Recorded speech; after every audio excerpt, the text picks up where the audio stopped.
In this episode of the Ben Greenfield Fitness Show, biohacking addiction, training for power and endurance at the same time, business advice for personal trainers, should you drink the water on airplanes, and much more. He's an expert in human performance and nutrition. Voted America's top personal trainer and one of the globe's most influential people in health and fitness. His show provides you with everything you need to optimize physical and mental performance. He is Ben Greenfield. Power, speed, mobility, balance. Whatever it is for you, that's the natural movement. Get out there. When you look at all the studies done, studies that have shown the greatest efficacy. All the information you need in one place, right here, right now, on the Ben Greenfield Fitness Podcast.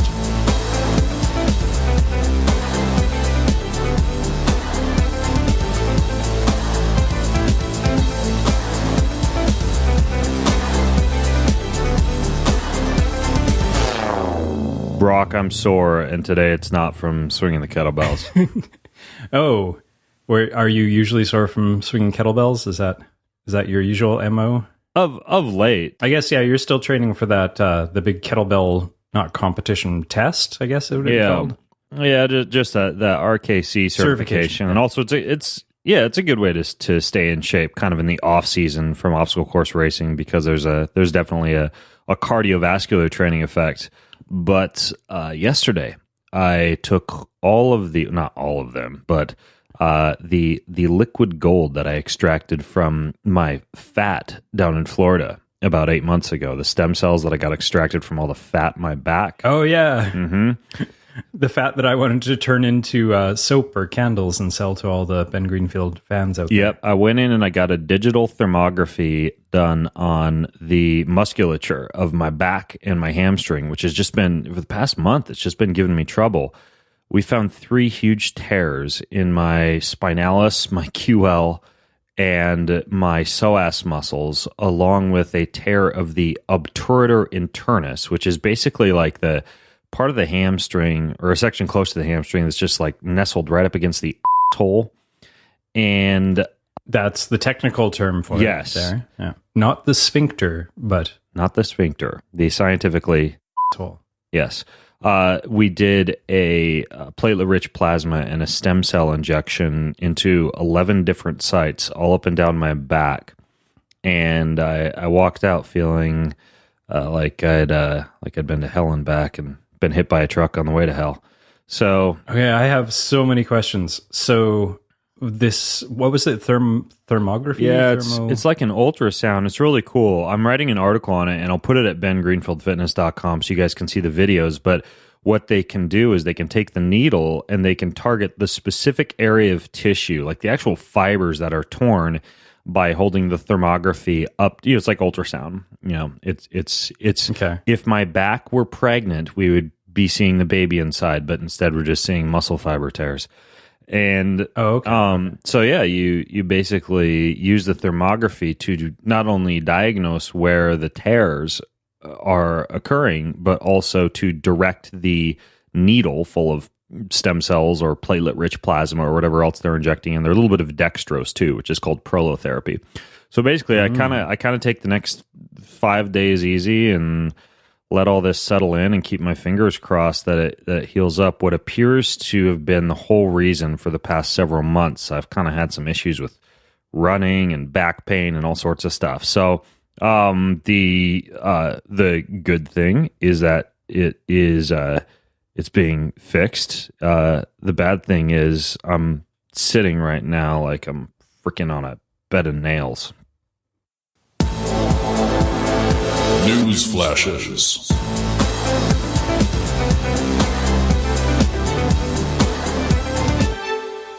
So speaking of using kettlebells to enhance endurance, I was thumbing through the Journal of Strength and Conditioning Research, the big old blue magazine that arrives at my home every month. And I found a term that I actually wasn't familiar with. It's called high-intensity interval power training. You ever heard of this, Brock?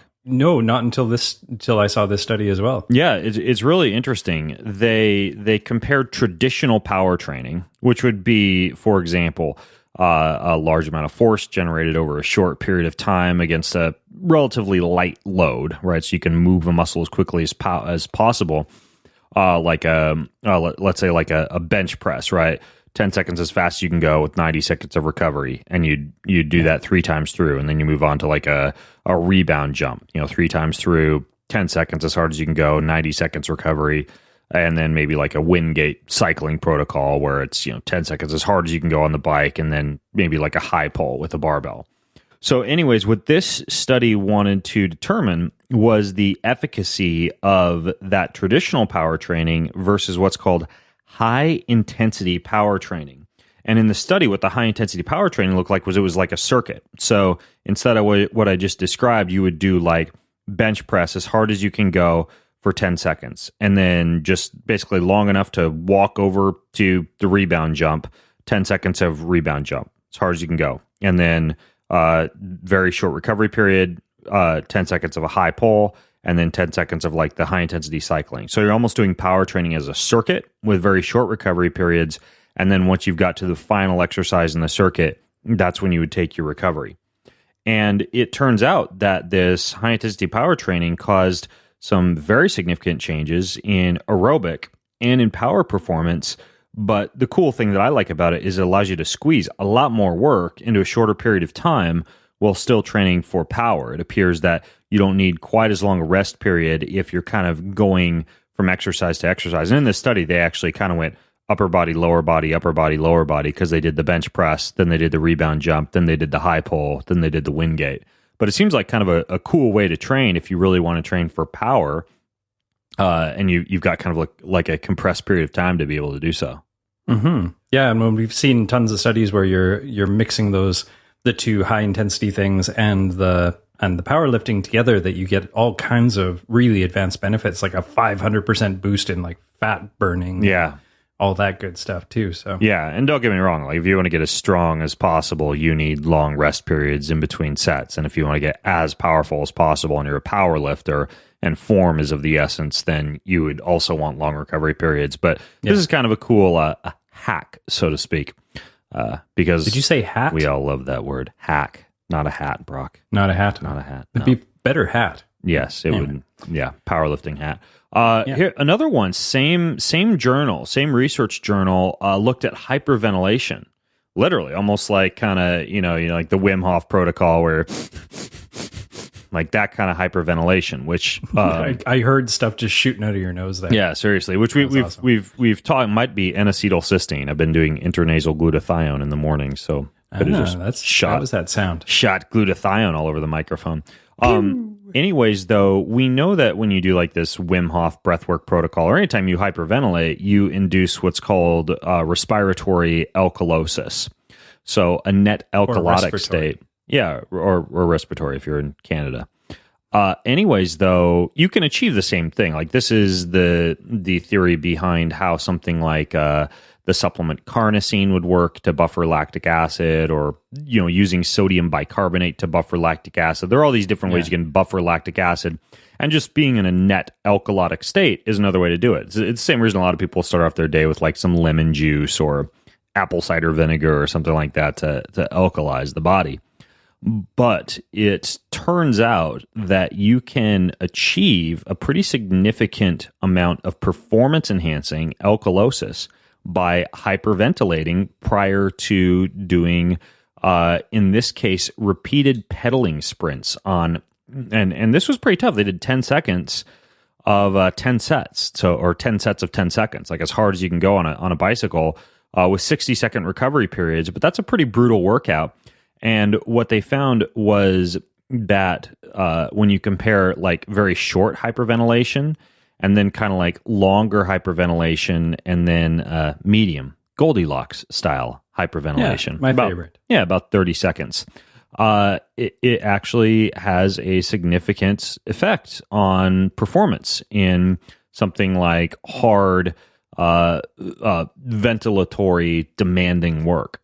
So it turns out that you could, prior to, let's say, a very intense set in the gym, hyperventilate. It turns out 30 seconds is like the sweet spot, from what they found in this study. So you basically kind of do your, here we go again, right, like that. For 30 seconds before you lift, you induce respiratory alkalosis, and that actually helps to buffer lactic acid. And for anything that you're doing that would be considered kind of like a glycolytically demanding effort, right? Like let's say a hard bicycle sprint, for example, it helps. So there's another cool little hat. Yes. Yes. So you're basically altering the pH of your blood through breathing rather than through supplementation. Yeah. So would it be you're blowing off CO2. Yeah, so it's not so much the intake of oxygen as it is the blowing off of the CO2. Yeah, correct. Which is why you wouldn't want to do this before you go underwater, because even though it's a technique used by freedivers, CO2 is your body's signal to take a breath. And so what would happen is you could stay under the water much longer than you're actually normally able to, but at the same time, you'd have a much higher risk of something like shallow water blackout. So don't use this for swimming necessarily, unless you have a good friend who you are comfortable giving you mouth-to-mouth resuscitation. Otherwise, just focus on doing this one dry land. So, or if you're like me and you wear water wings all the time, then yes, it's safe that way too. The SpongeBob SquarePants ones. Okay, so here's another one. I've actually been having a lot of fun with this stuff. You ever heard of nose torque? No. Nose torque. You can get it on Amazon, and I think it was Juji Mufu, the guy who goes by the name Anabolic Acrobat, who I actually interviewed on the show, and he's like a power lifter and an acrobat. He does like flips and splits with a 225-pound barbell above his head and crazy stuff. But a lot of power lifters, wrestlers, UFC fighters, etc., they'll use smelling salts, right? Like ammonia-based smelling salts.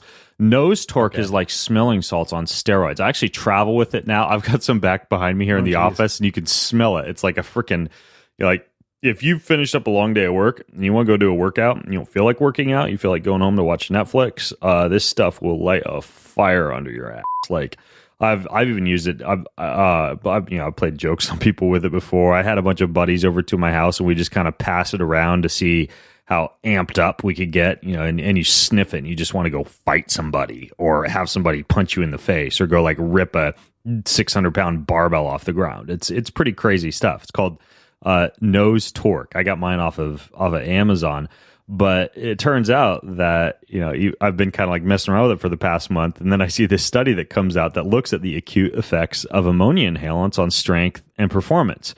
And, long story short, no surprises here, is they tested the stuff. It wasn't nose torque. It was smelling salts. Nose torque's like smelling salts on steroids.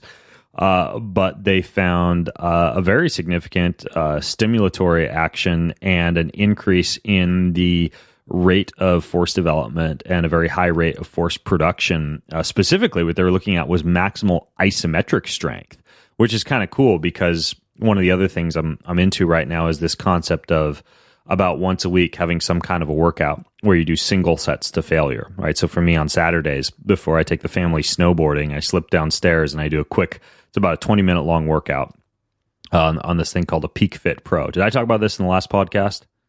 I don't think so. I may have. This doesn't sound familiar. Yeah, so it's called the PeakFitPro, and you do it's basically a force plate that ties via Bluetooth to your phone.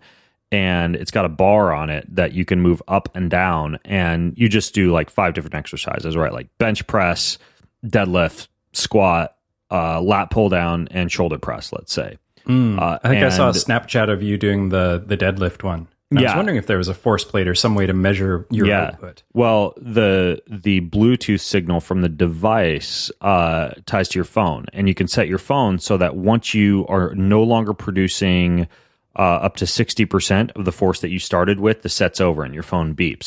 So you just go all out as hard as you can until you've dropped off to about 60% of what you'd normally be able to do. And then that's it. The set's over. And usually that means you're just like going as hard as humanly possible for like 60 to 90 seconds is my max. The guy who designed it, he says he can go 3 minutes on like a full-on squat, and that's impressive because you're like screaming as you do. You know, Jessa wants to come downstairs and see what's going on when I'm doing this. But anyways, it's a very cool way to train. It's called a PeakFitPro. I'll try and remember to put a link to it in the show notes. But basically, that combined with smelling salts would probably be quite effective. And so this weekend, when I go in and do my little isometric protocol, I'm going to try this nose torque stuff. And you should and you should get some nose torque yourself up there, Brock. But I know you're Canadian, so please don't confuse it with the nose toque. Yeah.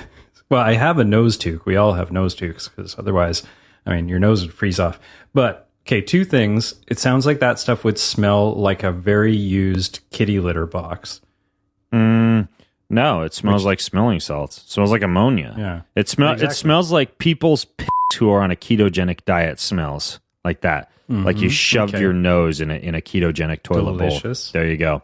And the other thing, if you combine those, especially if you combine those two things you were just talking about, wouldn't that just trash your HRV? Like your nervous system would just be demolished because you're absolutely. And you know what?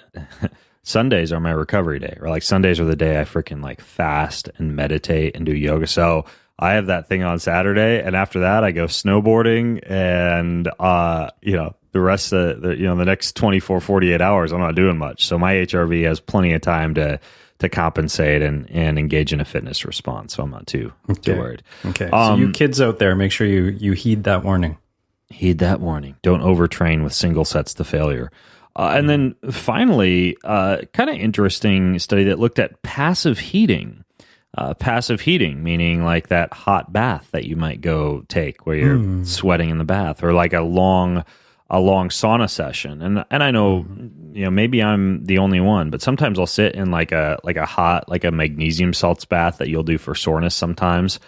And I'll just wonder as I'm laying there, and then like I sweat in the bath, right? Like my body will get pretty hot because I like my water warm when I'm taking a bath.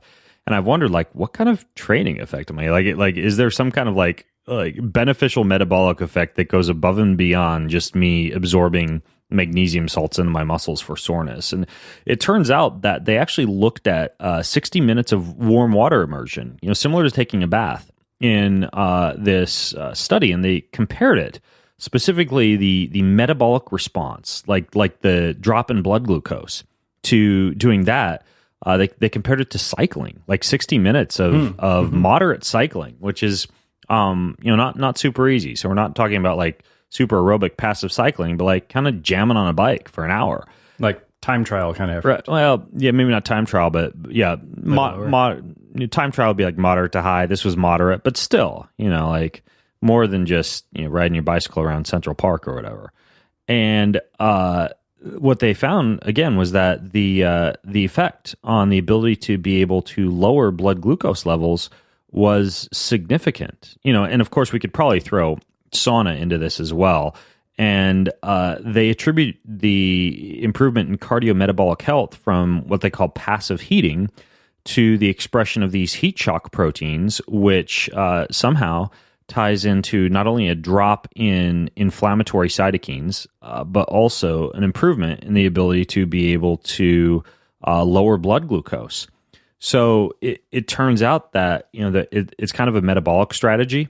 I don't really encourage people to like go take a 60-minute bath so you could eat a cinnamon roll, but at the same time, yet another kind of like a feather in the cap of heat, and even passive heat, where you're not like exercising hard in the heat, but you're just kind of sweating. Turns out there's a pretty significant blood glucose stabilizing effect.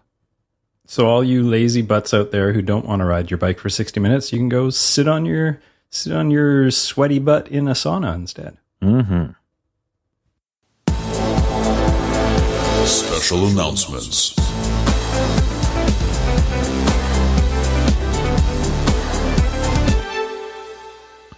So this is the part of the show where I give you guys all the specials and the discounts and the goodies and the perks that you get for being a Ben Greenfield Fitness listener. Brock, you want to join in for this one? Well, actually, this is also the time when I'm going to put my microphone down and go use the washroom because I forgot to do that before we started. So I'll be back. You mean you're gonna take a crap? Mm-hmm. You're not gonna wash your hands, I assume. Yeah. I was being polite. But Yeah. I am drinking coffee, so. Yeah, a little turtle head poking out. That's enough. All right. Don't worry. I got this. All right, I'll be back. All right. So first of all, your wrist needs an upgrade. I'm serious. Your wrist, I know I can't see you, but I'm just saying, I'll bet your wrist is pretty boring. And not only that, but Valentine's Day is coming up. And what better way to dress up your wrist or your lover's wrist than to put something on said wrist for Valentine's Day? Well, whether your wrist is boring or you need to slap something on there for Valentine's Day, there is this company called Movement Watches. MVMT, Movement Watches. And they have these amazing stylish watches. That's like a tongue twister. Stylish watches. They have these amazing stylish watches. And they're high quality. They're minimalist. They look like a freaking $500 watch, but they're a fraction of the price. And they even have this online. It's really cool. It's like an interactive gift guide to make, especially Valentine's Day, super duper painless for shopping for on their site.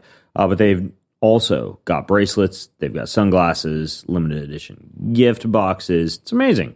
And you get 15% off. Here's how. Go to mvmt.com/Ben. That's mvmt.com/Ben. That gets you 15% off, gets you free shipping, gets you free returns. Yes. This podcast is also brought to you by something I use every single morning. It's a revolutionary device. Revolutionary. I like big words. Anyways, you put it in your ear, and it targets these photosensitive proteins on the surface of your brain using a calibrated white light that passes through the ear canals. I am not kidding. This actually causes you to release dopamine, serotonin.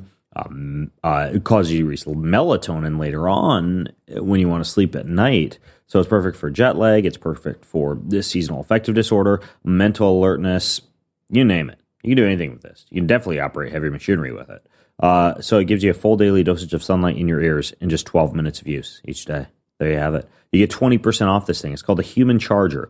Here's how. Go to humancharger.com/Ben and enter code Ben20 to get 20% off. That's humancharger.com/Ben and code Ben20. This is going quite well, even without Brock here to save me. So I want to tell you now about Freshbooks. Now, Freshbooks is this amazing website if you are a freelancer, because my friends at Freshbooks make ridiculously easy-to-use cloud accounting software for freelancers. And they simplify everything from invoicing to tracking expenses to getting paid. They have worked with over 5 million people to drastically reduce their paperwork. It's simple, it's fast, and they've actually rebuilt their entire platform recently to make it even better. So, for example, when tax time rolls around, you'll get tidy summaries of your expense reports, your invoice details, your sales tax summaries, everything. So if you're a freelancer and you're listening and you're not using FreshBooks yet, first of all, you're crazy. And next, now would be a pretty dang good time to try it.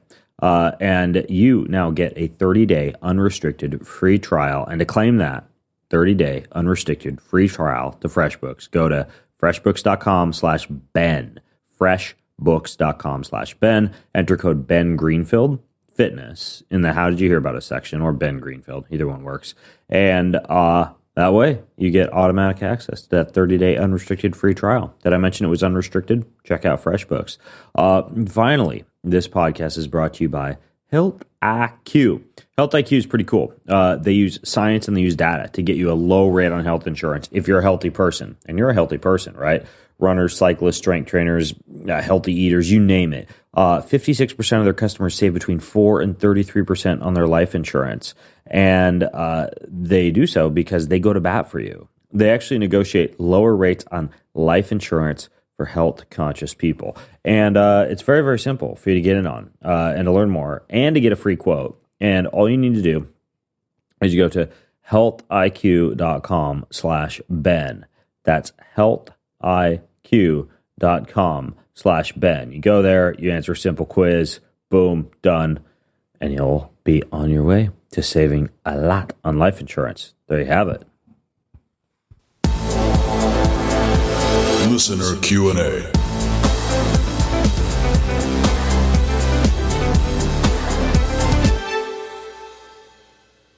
Hey, Ben, this is Dave Kessler. I need to speak quietly because I just got home from a long day of climbing and my wife is sleeping. So if it's not loud enough, let me know. I'll send you a better one tomorrow. Okay, I'm a lifelong climber. I've been working in the auto industry for many years as an engineer and physicist. And now I climb pretty much in retirement. Okay, the holy grail of climbing physical fitness is really we call power endurance. You need to have the power to handle your weight, but also the endurance to stay on a steep climb for a long time, like an overhanging wall, that kind of thing. So although, I know how to improve, fast twitch muscles and slow twitch and improve mitochondria, I'm wondering if there's something that you can add to a climber's repertoire of things to do, things that he can work out better, better nutrition, etc., to improve his power endurance. Now, we already know, most of us, that you do hypertrophy training for bigger muscles, more powerful, some endurance for mitochondrial endurance. Some of us follow Pavel Tsatsouline for more strength through recruitment.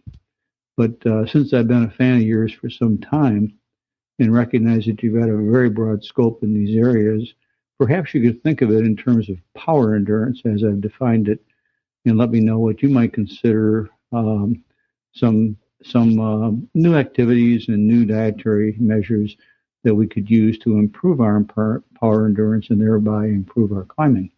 Okay, thanks again, Ben. Talk to you later. Bye-bye. Well, this is a good, timely question since we were just talking about that whole power study in the Journal of Strength and Conditioning Research. David could try that. He could just run around like a chicken with his head cut off, jumping back and forth between the bicycle and the bench press. Sounds like he's up for it. Pretty sure that's what all professional climbers do, is the bicycle and the bench press. I gotta say, I love that David has, he's retired, but he's gone full time into climbing instead. That seems like my kind of retirement. Yeah, exactly. If I ever retire, that's what I want to do. That's awesome. Good on you, David. I'll probably play tennis, honestly. Sure. Yeah. That'll work. I don't know. I like to climb, but I don't see myself doing it as like a post-retirement infatuation. But there is some interesting research they've done on the physiology of rock climbing. I remember coming across a study a couple of years ago that I was able to check out again recently, and it just goes into the unique nature of rock climbing because it requires this sustained isometric forearm muscle contraction. But then there's also a simultaneous increase in oxygen consumption and in heart rate. So it's almost like, it'd be like if you were to do an isometric squat, but then somehow be moving at the same time, which I suppose you could, snowboarding, right? Might be an example of that, right? You're a little bit of an isometric contraction and you're kind of moving and jamming at the same time. And you get a lot of lactic acid built up in the quads because of that when snowboarding. And I'm just saying snowboarding because that's one of my sports, and similar physiology just for the lower body.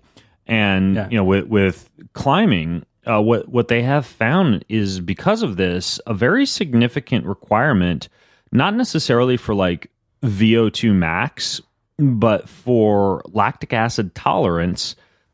Combined with what David alludes to, which is power and strength simultaneously, right? So it's a very unique physiology that rock climbing requires that we don't see in a lot of sports, because you're basically holding on to something and gripping isometrically, creating a lot of lactic acid, but then also having to move in a manner that causes your heart rate to increase and causes a relatively large metabolic requirement. Even though we don't see large VO2 maxes in climbers, there is a large, what's called a whole body VO2 max, meaning you kind of need to shove oxygen around a lot. So even though like a cyclist or a cross-country skier would have bigger lungs, the rock climber would want to develop a better ability to be able to like shuttle oxygen around the body and buffer lactic acid. And when you look that's really cool. I've never heard about that before. It makes sense, though. Yeah, I can try to link to the study in the show notes. This particular study was in the British Journal of Sports Medicine. It's completely free. It's online, and it is called, of all things, The Physiology of Rock Climbing. So there you have it. How original. I'll link to that one.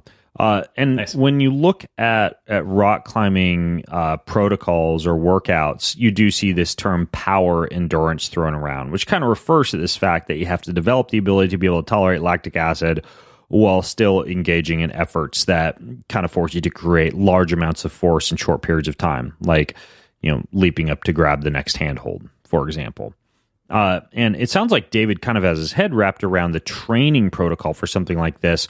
So I'm not going to get too much into the training, but before I tackle, some of the things he wanted to know about, right? Like supplements and diets and biohacks. And we all know that you can just sit around and just like chug baking soda, buffer lactic acid, and never train. And so that's what I specialize in. Mm-hmm. However, for anybody who wants to improve power and endurance, one guy who I think is kind of interesting in this realm, you ever heard of Alex Valletta? I haven't had him on the show before, Brock. I haven't heard of him. Yeah, so he's pretty well known for doing what a lot of kind of like old school strength coaches might think is not possible. Like he'll deadlift 700 pounds and run a 50-mile ultra marathon in the same week. So he's a pretty good power lifter, but he's also an endurance athlete. He's not like an endurance athlete who's going to be like at the front of the bike pack and Kona at Ironman Hawaii or something like that. But he will go out and do these like pretty long endurance events and also power train at the same time. And he has this, I've got his PDF somewhere on my computer, but he wrote this little book called The Hybrid Athlete, which goes into his protocol, which is, it's essentially a lot of kind of like low-level aerobic work combined with brief spurts of incredibly intense, heavy lifting, right? And so I don't necessarily think that that's like the perfect rock climbing program versus doing very rock climbing specific work. But for, let's say, like a triathlete or a marathoner or an ultra marathoner or someone who would want to develop strength or really more specifically power and endurance simultaneously, some of his programs, what's called the hybrid training programs, are really interesting. I believe the name of his website is Juggernaut Training. So that's a great name. I'll link to that, or I'll link to some of his Amazon books in the show notes. But he's got some interesting things going on. I need to have him on the show sometime, just because, again, like if you want to like have strength, power, and be like a big old gorilla brute riding on a time trial bike, which is probably what you're going to find if you Google image search Alex Valletta, Viada. That might be the program for you. That, or there's another chap named Ben Greenfield who wrote a program called Try Ripped, which is kind of similar. Build endurance. I've heard of that one. Massive amounts of muscle at the same time. However, like I mentioned, it sounds like David has a lot of the workout component figured out. So in my book, Beyond Training, I do go into some foods and supplements that could assist with power production. And what I outline in that book is that when it comes to power, the most important consideration from a food standpoint is the support of your nervous system. And since the speed with which your nerves communicate directly influences the speed of your brain speaking to your muscles. And the three best ways to do that I outline in the book are omega-3 fatty acid intake, and amino acid intake, and B complex vitamin intake. And the reason for that is that, first of all, for the omega-3s, is your nerves are wrapped in these sheaths, the myelin sheaths, and omega-3 fatty acids, and specifically DHA, right? That's particularly important in building that sheath structure, along with oleic acid to a certain extent, you get from like extra virgin olive oil and Mediterranean fats. So consuming a lot of cold water fish and a lot of kind of like Mediterranean fats like olive oil, or if you're vegan, like doing a lot of spirulina, chlorella, stuff like that, that would be from a food intake pretty important. From the amino acid standpoint, whole food sources of amino acids, like you could certainly supplement with essential amino acids. But you could also include grass-fed beef and wild salmon and eggs and a lot of those things that, and I don't want to insult David's intelligence by telling him how to get whole good sources of amino acids, but just make sure you're getting a good balance of amino acids. And that would specifically be because those are the precursors for neurotransmitters. And then finally, B complex, nerves rely quite a bit on those. So, and that's just not for synthesizing and circulating neurotransmitters, but it's also pretty important in nerve metabolism. So like a good vitamin B source would be, for example, lots of dark leafy greens.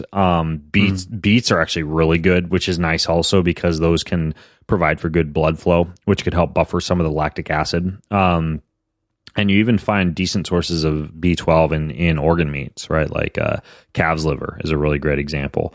So just from a food standpoint, right, make sure you're getting your good Mediterranean fats and DHA, good essential forms of amino acids, which is possibly why vegetarians might be sucky rock climbers. And then B complex vitamin intake. Sorry, vegetarians. You might, depends on. We love you anyway. We love you anyways. Depending on the source of your amino acids, just make sure you're getting complete amino acids in that wonderful vegetarian-based diet. So that all being said, there are also specific supplements that can also help with power, even before we look at things that could help to boost lactic acid buffering capabilities. Probably the best supplements, in addition to, as you would probably guess, a good vitamin B complex for the reasons that I just outlined, along with a good essential amino acids blend for the reasons I just outlined. A few of the others would be green tea.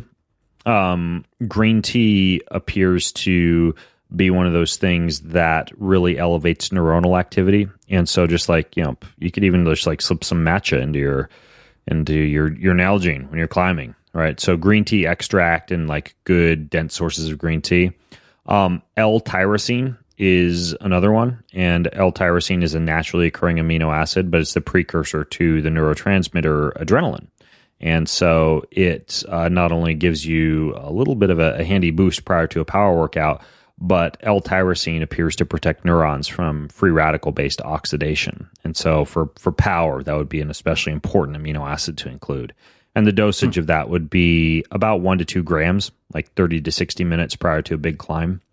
And then the last one would be choline. And choline can again, allow you to form new neural circuits, but it's also extremely important for nerve health and not only for slowing neurological decline, but also for improving muscle contractibility related to neuromuscular performance. So choline would be about 500 milligrams or so. Again, you could take that about an hour before a very power demanding type of workout. You'll find it in a lot of smart drugs too, like everything from Qualia to Tianchi. Those all have choline in them. Because of the role that it plays in the brain and the nervous system. I didn't realize it had such an acute effect that you'd take it like an hour before doing something and actually benefit from that acutely. Yeah, even as little as 30 minutes for choline. So you can take it directly prior to a workout. Interesting. Yeah, and then the only other thing I would mention before I talk about lactic acid buffering specifically. I guess this is kind of related to lactic acid buffering, but it would be this idea of like explosive body weight training combined with blood flow restriction. So I've been a huge fan lately. I think I mentioned this on the last podcast of doing some body weight workouts on Wednesdays where I'll use these what are called BFR bands, blood flow restriction bands that you wrap like a tourniquet on the arms and or the legs. It's also known as Katsu training. And it causes a whole bunch of lactic acid to build up in tissue.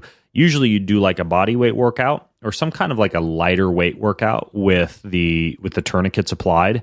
And you can keep those on for the whole workout. So for like a sample workout, I'll put on the BFR bands on the arms and the legs and then shuttle back and forth between upper body and lower body explosive work, right? Like a 30, 20, 10 round, like 30 reps, 20 reps, then 10 reps of push-ups, jump squats, muscle-ups, jump lunges, some form of like a core activity. Like it could even be like just like like a planking type of motion, and then something that's very metabolically demanding, right? Like the 30 burpees, right? And you just go through that 2 to 3 times with the BFR bands on, which I really like because you can do that like in a hotel room at the base of a mountain that you're going to climb, whatever. So BFR bands and blood flow restriction training, don't do it at the base of a mountain you're going to climb. You don't want to pre-exhaust yourself with all that BFR that seems training. like a bad idea. Yeah. If you want to fall off the mountain. For improving your lactic acid buffering capacity, those work really, really well. I'm a huge fan of those. They've also done some really interesting research that shows that it can enhance the muscle building effects of body weight training. Brad Schoenfeld's done research over the past few years that does show that you can build significant amounts of muscle by simply working a muscle to failure without the muscle necessarily being subjected to an extremely heavy load. And BFR bands or using some kind of a blood flow restriction method appears to enhance that even more. So yeah, I saw the reason for that, or what they assume is the reason for that, is the lactic acid building up to that extreme either causes the muscle cells to explode or grow. Yes, one or the other. Exploding muscle cells. I'm pretty sure that's a good thing. There's also there's a significant growth hormone effect as well. So there's that. Cool. Anyways, though, in terms of lactic acid buffering, which is what that does, there are some things that have been shown to be tried and true for lactic acid buffering. Probably one of the more popular ones, of course, is baking soda, but I have yet to really implement that successfully in myself or any of the athletes that I coach without getting the side effects of nausea and vomiting and diarrhea. All these studies will say, before exercise, it's like 0.2 to 0.4 grams of baking soda per kilogram of body weight. And some studies, they'll space that out over the course of like 3 hours, where every 20 minutes you'll do a dosing of baking soda. And it does really help to buffer acid. And even when put into like, let's say, a morning beverage, it can be a little bit alkalizing to the body. Very similar, like a squeeze of half a lemon. A lot of people will do like a little lemon, a little baking soda, that type of thing. But doing it to the point where it provides an ergogenic aid for sports performance, I think is playing with fire. Like, you don't want to be that guy with explosive diarrhea on the wall. So never. There are things that I think afford us a little bit better living through science that don't cause you to have to play with some of the issues with baking soda. Beta-alanine is one. Beta-alanine, what happens is when you consume that, it gets combined with, it's an amino acid. It gets combined with another amino acid called histidine when you consume it. And those two together form what's called carnosine. And carnosine is a really potent lactic acid buffer. And the dosage for beta-alanine would be about 1 to 4 grams. So the dose range is pretty significantly spread out when it comes to the studies on beta-alanine. But beta-alanine is definitely a studied and well-proven lactic acid buffer. The thing with beta-alanine, though, is because it's converted to carnosine in the body, you could theoretically also just supplement with carnosine. And that seems a lot easier. Yeah, because it's like a building block for carnosine.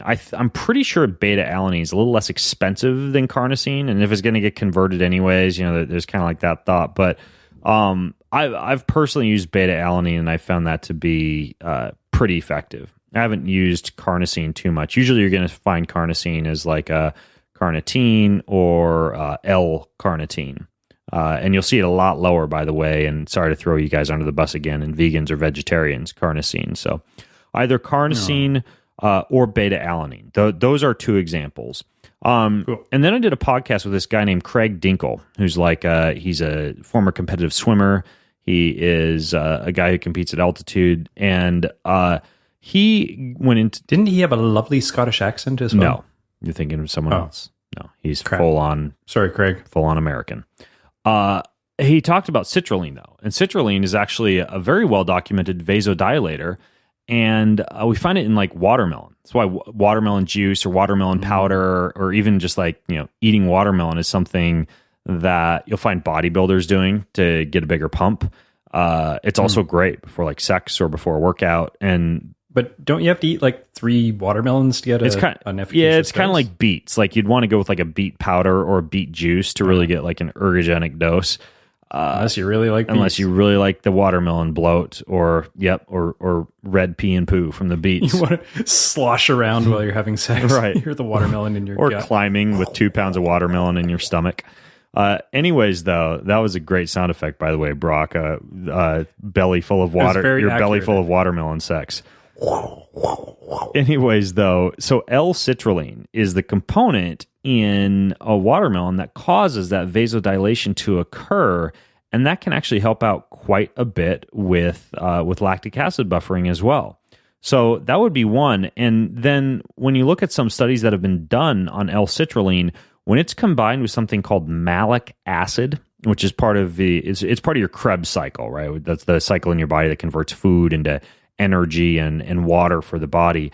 Well, malic acid also appears to be a pretty potent alkalizing agent that buffers ammonia and buffers lactic acid.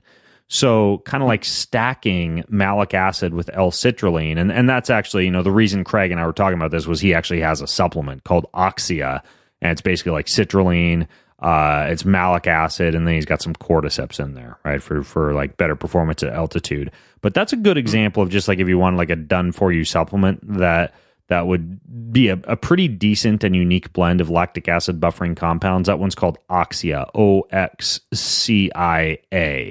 So that would be another option. I believe I saw you popping some of those before the Spartan World Championships, didn't you? I think I had like all 3 of his bottles because he has another one that's like liver and algae, and then one that is, I think it's like chlorella and beets. And so like all his formulas are really, really good for either performance at altitude, which is the main reason he makes this stuff, but then also lactic acid buffering. So he's got some good stuff. That's Biotropic Labs. I think I've got a 30% discount somewhere. I'll put it in the show notes over at bengreenfieldfitness.com/379. So those are a few of the biggies, David. I would say, read the sections in my Beyond Training book on food for power specifically. I'll link to that Physiology of Sport Rock Climbing article if you just are curious about the physiology. You have no better thing to do than to read the British Journal.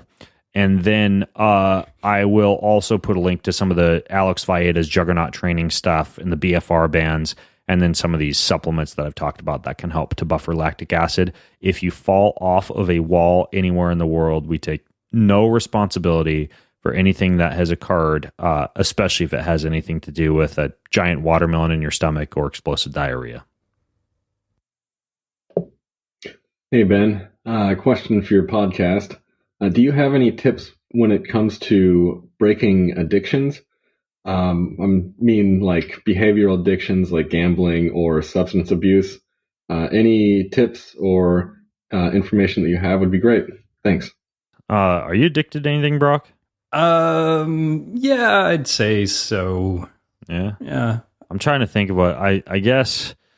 What am I? I'm probably addicted to coffee, even though I switched to decaf coffee for 1 week out of every month to kind of keep myself from getting too into coffee. Like it's just like the taste. Mm-hmm. If I can't have decaf or regular coffee, I just go nuts. I tried that green tea thing for like a month, and I missed coffee. Yeah, that's exactly what I was thinking of when you asked me that. I was like, well, coffee. Coffee's pretty much my biggest I think I was addicted to coffee. For a little while, I was really into like vaping at night, but then I did that Peak Brain Institute thing, the neurofeedback in LA, and that guy can like reset your tolerance to alcohol, to marijuana, remove addictions. I mean, like Dr. Andrew Hill, he's brilliant at this stuff. We should link to I'll link to the podcast that I did with him, or to the Peak Brain Institute in LA. That's neurofeedback. So neurofeedback basically uses almost like a subconscious type of training to give your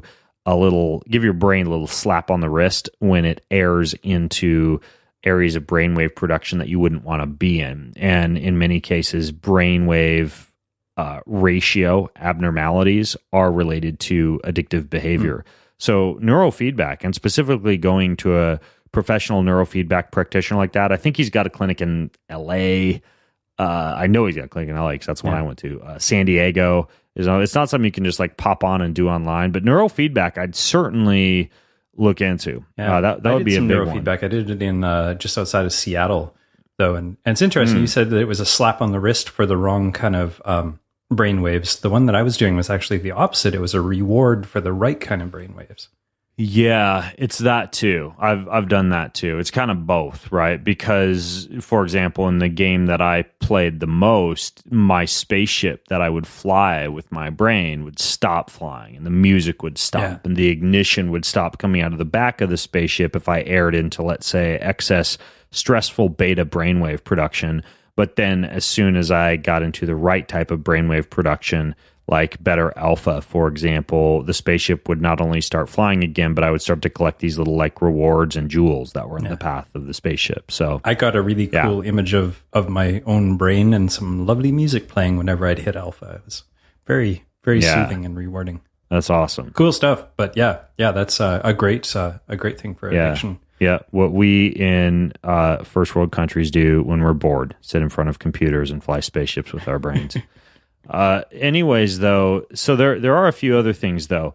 When it comes to this whole idea of electricity, they have done some pretty interesting studies on electrical stimulation of the brain and what's called non-invasive brain stimulation. Now, granted, I did just record a podcast that hasn't come out yet with the author of the book Beyond Human, where she gets into these brain pacemakers that you can now get installed in your brain, at least in some clinical studies that are actually, well, I guess you would call invasive brain stimulation versus non-invasive brain stimulation, because from what I understand, they're actually using like a surgical procedure to put them inside of your brain. But in the meantime, should you not want to get your skull cracked open, no, thank you. A few of the forms of brain stimulation that they've used in studies, one is transcranial direct current stimulation, or what's called TDCS, which is a low voltage weak current, like the equivalent of about a 9-volt battery is what would deliver this. So it penetrates the skull to a degree, but it's much too low to have a really significant neuronal firing effect. But it can upregulate the firing of motor neurons a little bit, which is why there's like this device called the Halo that's a lot of times used for improving sports performance, because it increases the activity of the motor neurons prior to sports. But they've also done studies on cocaine and alcohol and cannabis abuse and found that TDCS can have an effect on these. Have you actually tried the Halo device at all?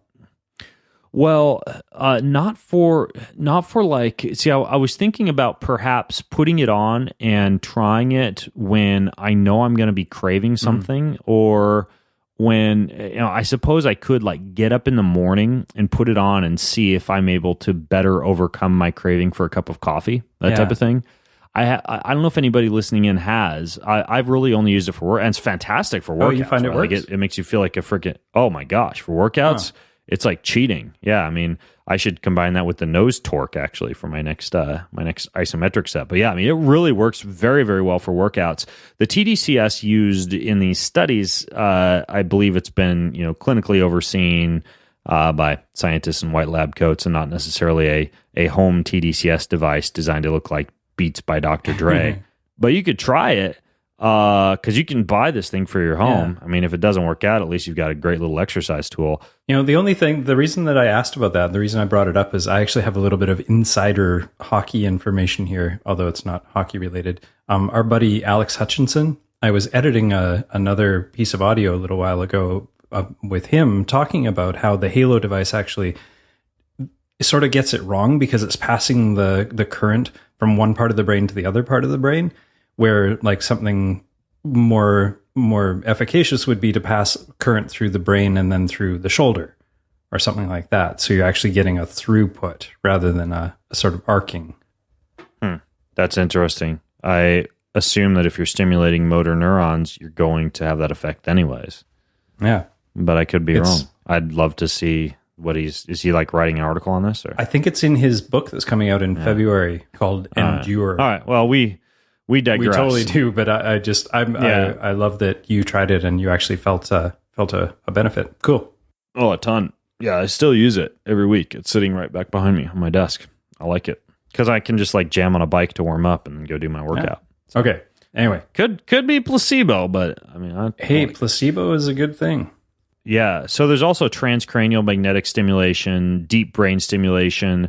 Most of these, you kind of, you have to go to a clinic to have done. TDCS, you could probably find a home device to experiment with for something like that. Same thing with neurofeedback. You'd have to go to a facility to learn how to do it, but then afterwards, you could probably do like what I did. You just buy the equipment and take it home and use it after that.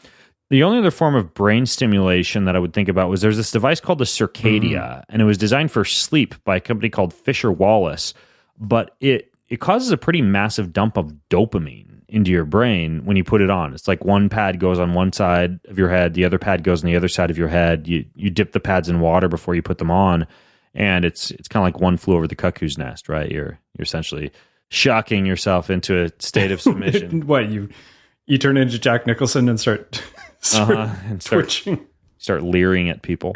Anyways, though, it's called the Circadia, and it upregulates serotonin and dopamine.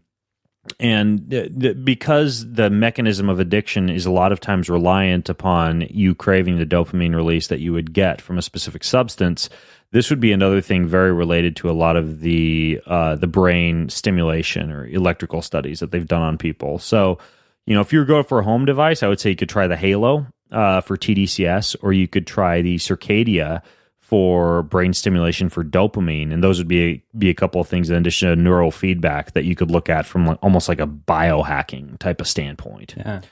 You strapped that Circadia on my head while we were in Tahoe, and I got super mellow. Yeah, like it killed any of my drive to do anything.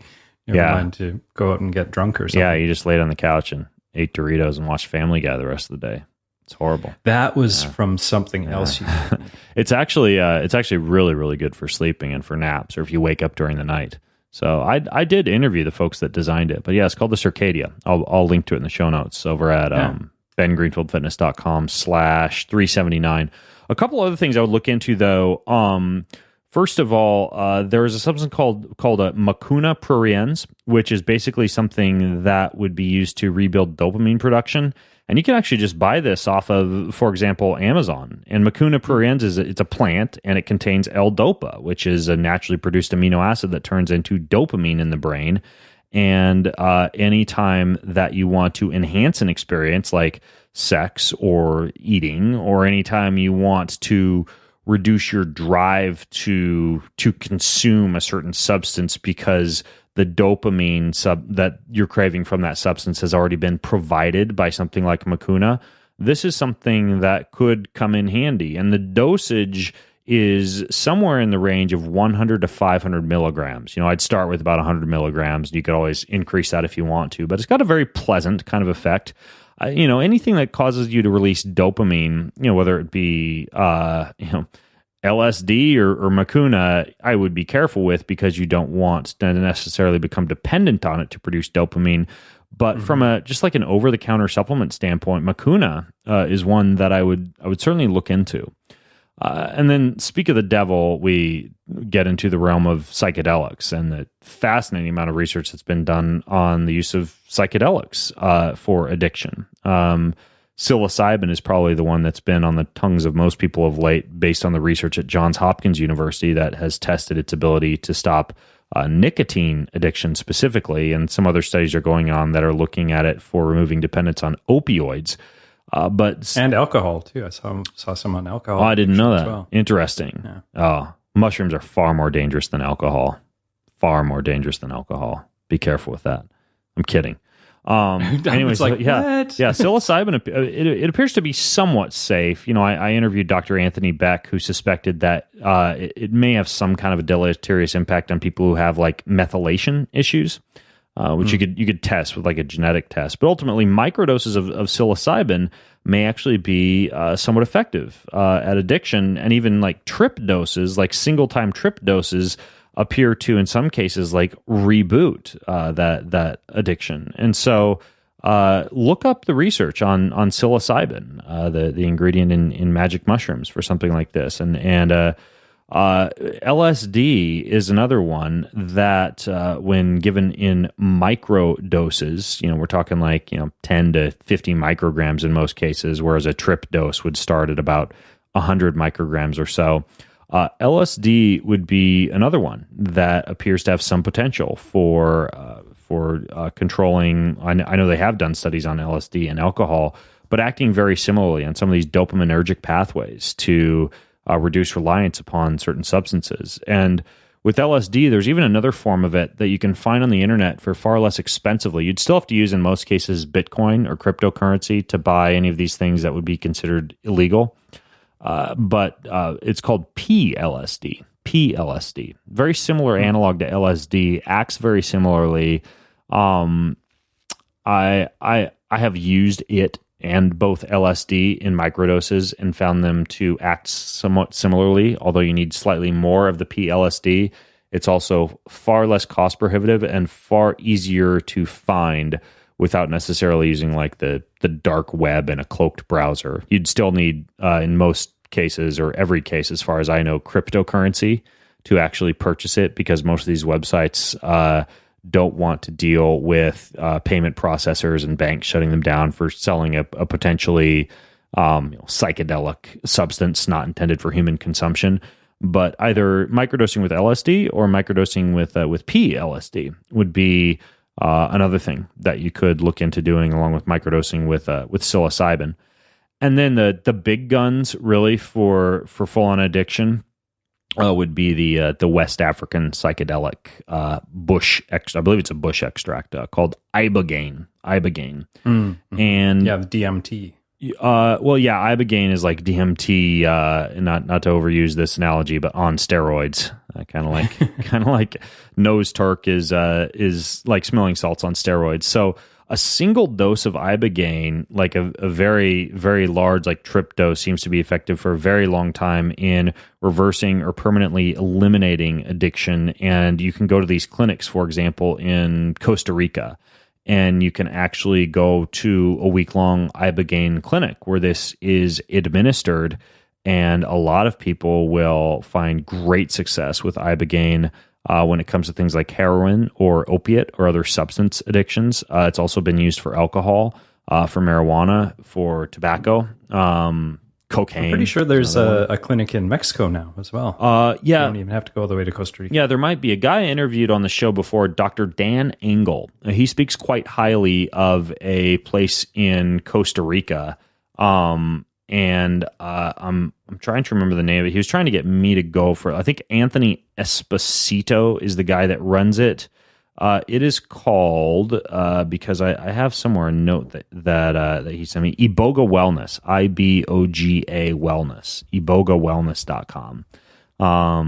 So I've got a little bit of a curiosity, almost like an interest in seeing what that particular substance would feel like, but at the same time, it's very powerful and somewhat uncomfortable. Kind of like you go to some pretty intense places when you use something like ayahuasca or DMT. Ibogaine is a little bit stronger than that. So that would the place I'm thinking of isn't even in Mexico; it's in New Mexico. There you go. Even closer. The Crossroads Treatment Center, and actually Dan Engel Crossroads. is also associated with that. Crossroads, yeah. That's the one. Yep, exactly. So you can also, very similar to microdosing with LSD, you can also microdose with Iboga. I actually have some up in my pantry. It's great for like before a workout.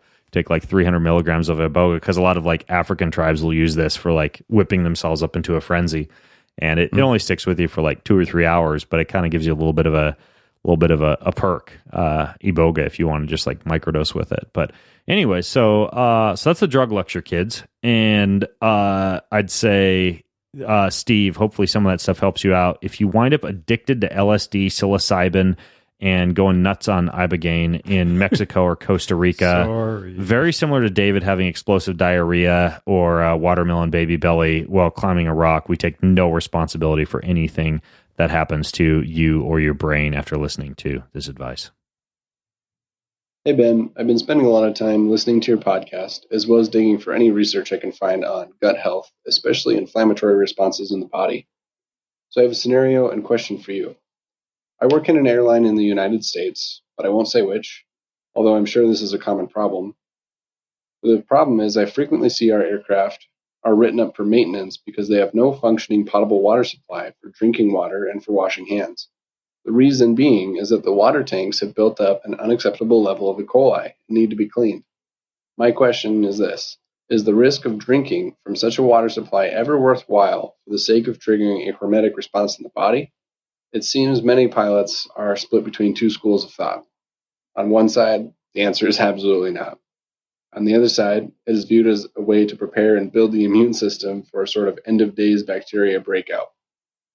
Either way, I'd love to hear your thoughts on the situation. Thanks. Yeah, did you hear about these studies, Brock, on water in airplanes?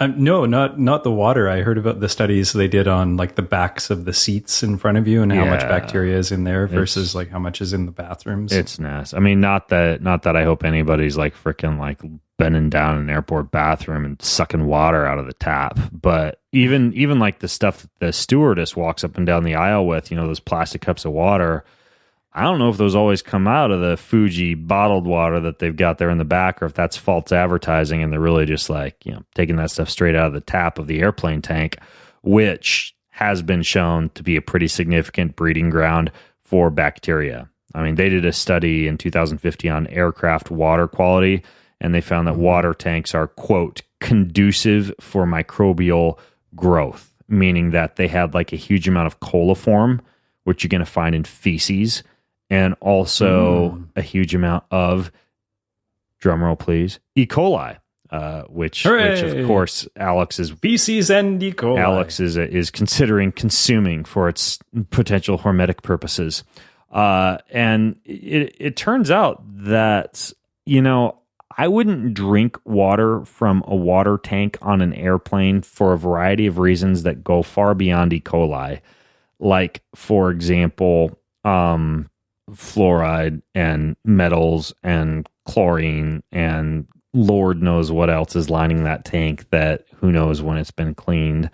But E. coli is actually really interesting because, it's basically a bacterium that we find naturally within the human body. Mm-hmm. Yeah, we've always got E. coli. Yeah, many of us host a population of E. coli in our gut that aids digestion and that protects from a lot of harmful microbes. And, in her book, I believe it was her book Pharmacology, Dr. Daphne Miller, who I interviewed, even goes into the fact that when you look at Listeria and E. coli and a lot of these potentially pathogenic organisms, they only appear to be deleterious when the gut is absent in flourishing bacteria, like a good range of other bacteria, which is why like, kids who grow up on farms and drink raw milk, when you look at their stomachs, they actually do have a lot of Listeria and E. coli and a lot of these other potentially pathogenic bacteria, but they're asymptomatic because they have so many of the other good bacteria that they're getting from the soil and the plants and the pets and the farm animals and all these other things that are around them. So maintaining a really strong, flourishing microbial community in your gut appears to be the most important thing to do if you are going to get exposed to E. coli. But pathogenic E. coli, there is bad E. coli. There's E. coli that actually carries a few extra genes that provide the information needed to produce components that make those strains pretty harmful. And once skinny genes, right? Once they get into the gut, the they specifically release biological poisons, toxins, and that's what causes like the diarrhea and the stomach upset and everything else. And harmless E. coli can pass through the digestive tract or just remain in the digestive tract and allow for the production of vitamins and protection against parasites and a lot of other beneficial effect. But pathogenic E. coli, such as you might find, like E. coli that's either had DNA modified or the type of E. coli you might find in drinking water on airplanes, that would be something you'd want to be careful with. And I don't really see a huge benefit to the hormetic effect from some of the poison that these things can produce. Like Shiga toxin is one that you'll find, and that causes bloody diarrhea and kidney damage, right? There's another form of E. coli that basically causes leaky gut and breaks down the lining of the cells in the colon and also causes a pretty significant fever. could that potentially be protective if you had some like a rampant parasitic infection or something like that? Maybe, but I don't see that, similar like sunshine or cold thermogenesis, that's going to produce a lot of a beneficial hormetic effect that offers you a lot of benefit compared to the risk and the discomfort that it creates. And so, E. coli and a lot of other bacteria will exchange genes, and they'll do that with special viruses that target bacteria called bacteriophages. And those viruses reproduce themselves by injecting their genes into E. coli. And that kind of hijacks the bacterium's internal machinery, takes it over, and causes it to become capable of producing a lot of these toxins. And so, I think that when you look at like airplane water or a lot of these foods that can get contaminated with the pathogenic source of E. coli, it's kind of like a perfect storm of a lot of different bacteria and then the presence of E. coli all kind of in this soupy mixture, and that potentially produces like a pathogenic E. coli. So ultimately, I'm pretty careful about stuff like that, and I don't really think that there'd be a huge hormetic effect to like sucking down E. coli or popping an E. coli pill or anything like that if it really is truly this pathogenic E. coli. Although I don't know the form of the E. coli that they actually found in the drinking tanks of the airplanes in this study that they did. I would just be careful, raw cookie dough and raw beef and raw eggs. Just, make sure that you know what it's been exposed to, how much bacteria it's passed through. And, I'm no expert on E. coli. I know that some can be good for you and we shouldn't shove it all under the bus, but I'd be careful of stuff in the water plane tanks personally. Hey Ben, Kieran here from Sydney, Australia. My question is, noting the dynamic landscape of the fitness industry today, and with a constant barrage of new information and a flooded market, what advice would you give someone starting out as a personal trainer in 2018? Thanks, Ben. So Kieran clearly doesn't want to actually like make a lot of money or become a millionaire at any point. You kidding me? Have you seen Jillian Michaels lately? Jillian Michaels, the personal trainer, the world famous personal trainer, or Bob Harper. Yeah, but we have to kill her off before somebody can take her throne. Speaking of Bob Harper, people getting killed off, Bob Harper almost died. He had like extremely high LP(a) content, and I think he had like a heart attack. So yeah, sorry, Bob. Yeah, sorry about that, Bob. Anyways, though, so yeah, I mean, I used to actually get hired to travel to all these fitness business conferences and give advice to personal trainers and teach people how to kind of like make money with brick and mortar gyms and personal training facilities, because that was what I did. And there were definitely certain models that worked really well that I'd wish I'd known about that kind of beat the pants off of just like private one-on-one dollars for hours personal training. And there are a variety of such things like group training, right? Like where you're going to train a group of individuals versus one person one-on-one, and in most cases those clients are paying like a monthly subscription fee and you're training them in groups of 10 to 25 clients, right? Or semi-private training where maybe they're paying a little bit more, but it's like 2 to 4 people that you're training at a time. Again, all kind of like a subscription-based month-to-month model. There's online coaching, which I think is it's a model that's overused by personal trainers who haven't spent enough time with people in actual gyms, in actual facilities, seeing how people move, doing like functional movement screens on people, assessing how the programming that personal trainer is providing is actually affecting someone versus just like shooting in the dark and delivering it online. I do not recommend like getting all excited about being an online personal trainer unless you've really put in the time in the gym first in a brick and mortar setting. Like all these Instagram personal trainers ripping their shirts off and doing special acrobatic moves on Instagram is pretty, but I wouldn't necessarily listen to them when it comes to actual programming, especially if your body is on the line. So I agree. The online personal training can be an adjunct or something to add on to something like a combination of private training and then group training and then semi-private training.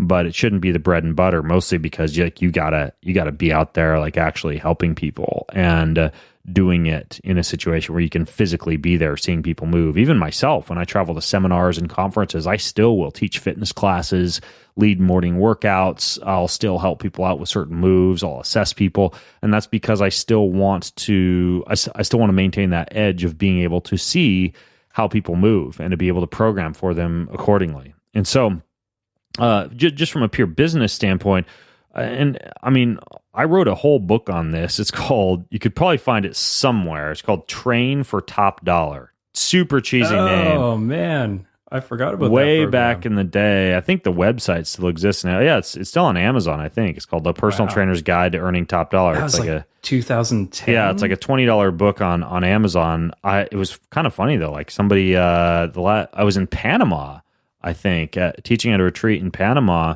and somebody came up to me and they had that book, and they were like, "I've been reading this book to enhance my personal." I'm like, that book's like 10 years old. I don't think it talks about like anything regarding like self-quantification or HRV or pro or any of the stuff that we do now. And like the we've got, for example, our Keon coach certification that we're building out, where we go into a lot of that stuff, which is kind of like the next level of the superhuman coach certification that I currently have over at superhumancoach.com. But that Personal Trainer's Guide to Earning Top Dollars, I did write a book about this back in the day, so that would be one that you could look at. But in addition to just setting up your business using some of those resources that I just talked about, I'm a big fan of continuing education. And just real briefly, I'm going to give you the top things that I would do if I were a personal trainer, and things that I do. And that would be... I'm not even going to mention. I'm not going to say anything. I know.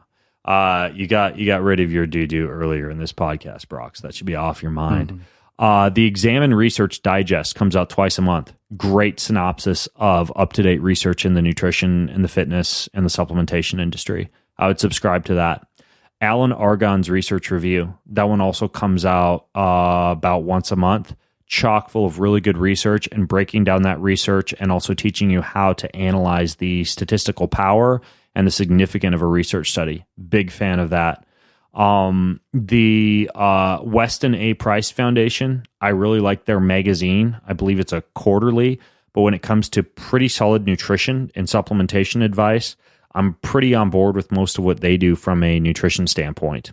Everything from, liver and raw milk. They're just not very dogmatic in their dietary approach, meaning like if it's real food and it grows on God's good earth and it can be rendered digestible and it's nutrient dense, eat it, right? Like, so there is no like no bread, there's no dairy, there's no lectins are the devil. It's pretty much just like a be smarter than the food approach. And and they're location based too. Like they don't necessarily say like everybody should eat this. If you live in this part of the world that doesn't have X, Y, or Z, you don't eat X, Y, or Z. Right. So, which is great advice.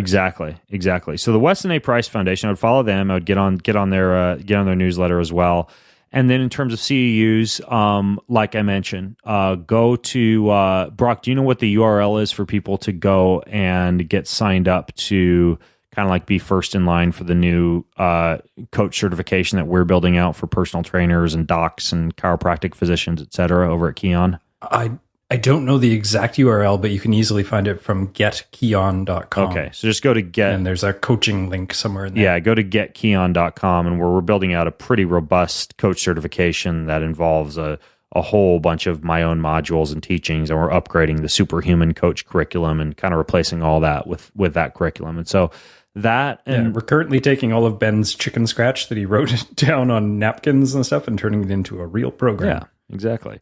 And then the Check. I like Paul Check, and I like his certification process. And if I had to choose one that I would use as kind of like something to put on top of a good personal training cert or a college degree, I would do something like the Check certification combined with some of those other resources that I just described. Like I would hire a personal trainer who was like a Check certified personal trainer who was following what the Weston A. Price Foundation had to say about diet, who was reading Alan Argonne's research review every month, who was consuming the Examine Research Digest, and who was narcissistically enough following my own Keon coach certification, where I go over, strength, power, speed, endurance, air, light, water, electricity, all that stuff.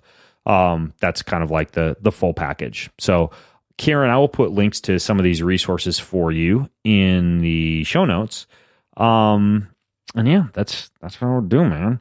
So yeah, and don't shortchange or skip the advice to work with real people and get out there and like coach in person, because not only is that, like Ben said, it's really important to know how people move and be able to watch them, but it's also a great way to kick off your business, really.